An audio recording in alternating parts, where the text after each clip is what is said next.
Hello everyone, welcome back to a rather small little bite-sized chunk of Populous from the beginning. As you can tell by the video length, this isn't a proper kind of update in a way, nor is it really a alternate method of level 17. Since there isn't really many ways not to play this level, what I'm going to be doing instead is using the space and the resources we have in order to just stretch a few mechanics of the game that we've already seen. Basically, I am going to be maxing out my population and basically making it the best use of Armageddon possible. So, first what we're going to do is we're going to make things a bit easier for ourselves by getting rid of all the attachments to all the various stretches. So I've flopped off quite a few already. If you do too much, then the enemy will start going around it, but not in a huge way. If you cut it all off, then you'll definitely be attacked by boats and balloons, but if you leave a couple here and there, then they'll occasionally attack you with boats and balloons, but not exactly. The Matic will build a boat hut, and the Chimera will build a balloon hut, as we already have done. But the Chimera will never attack me with balloons, and the Matic will vaguely attack me. And I quite enjoy how funny it is that the creature is just converting all of their forces. It's quite fascinating, really.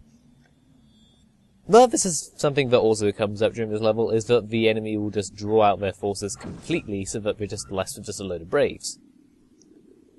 But I don't really care, I can just enjoy watching the infighting, as it is. But I will eventually snag the Armageddon spell, but everyone else is too busy to really go after it themselves. Which is perfectly fine. But because of the way that we already begin with quite a bit of our settlement already built up, and that we have plenty of space and also to get ourselves a maximum population. And yes, you can be attacked by boats and stuff like that. But, well, not too difficult to deal with, really. Well, kind of, but, you know, details. But I've got a fairly large amount of huts already. A large hut will add 7 to your maximum population, which means that the maximum population you can have in any given game is 199. 200 if you include the shaman. Which means that, given a calculation, you need about 26 to 27 large huts in order to reach maximum population. Anything other than that will definitely increase maximum population, sure, but you won't get any Braves from it. It just means that if you do lose any Braves, you'll get them much more quickly because you have a lot more Braves to do. But, because of the way that I've set things up, they've only got one way in order to attack me. And, honestly, they're not really doing anything. Mostly, they're just standing around just going, are we going to attack? Are we? Maybe? Well, I don't know. So, yeah. It is quite entertaining seeing like 100 to 200 Braves just come streaming through the Chimera. It's kind of surprising the way that the Chimeras have managed to keep their forces all together. But the Dakini and the Matic don't really seem all that, caring as to actually train up their forces. But, this is interesting seeing how the large population will affect Armageddon.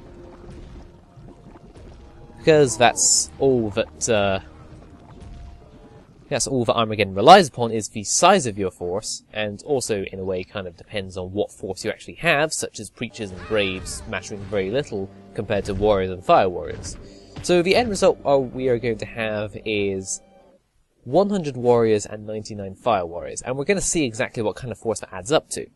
It's just a little bit of fun, just to do some huge amounts of Armageddon fun, because Armageddon is a lot of fun. It really is a really enjoyable way to finish a level. So, now that we actually have it, we're now going to be spending the rest of my forces. And you may notice that I've also got no huts remaining. Because, for Armageddon, every single Brave you have, every single hut you have equals to 1 Brave in the arena.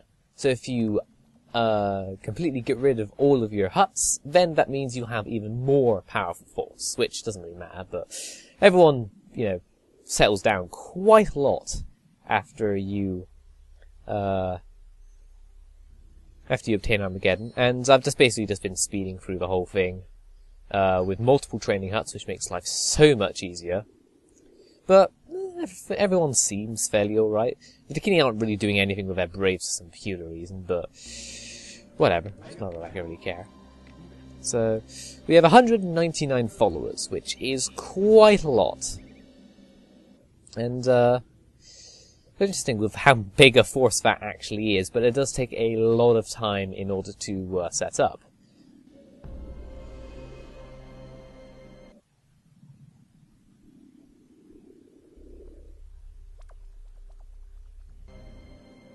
And it results in some fairly interesting, as we've got quite a few groups, but then everyone else around us needs to keep on circling around. It's a bit weird how the AI kind of like groups together, but whatever, it doesn't really make that much of a difference. So, we're pretty much ready in order to take everything down. And you'll see exactly what kind of force this will equal. I mean, we could, especially with a force this big, go to each individual tribe and take them down, but this is just so much quicker. So, to celebrate a force, time to cast Armageddon.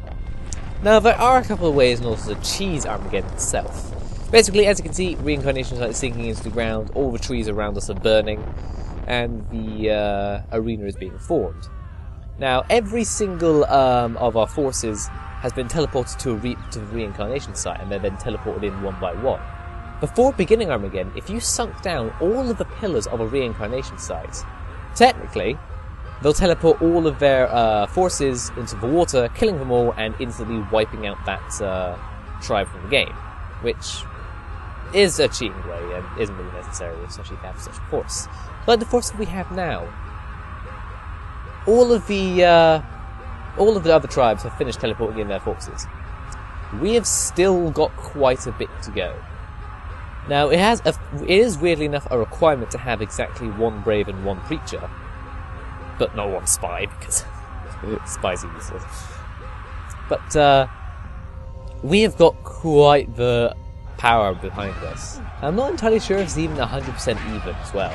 Like, we may have a lot more warriors and braves, but the Fire Warriors' beginning volley is quite powerful, but they don't really do anything particularly like that again. They seem to go into the arena and start doing hand-to-hand combat, which is absolutely terrible because they're rubbish at that kind of thing.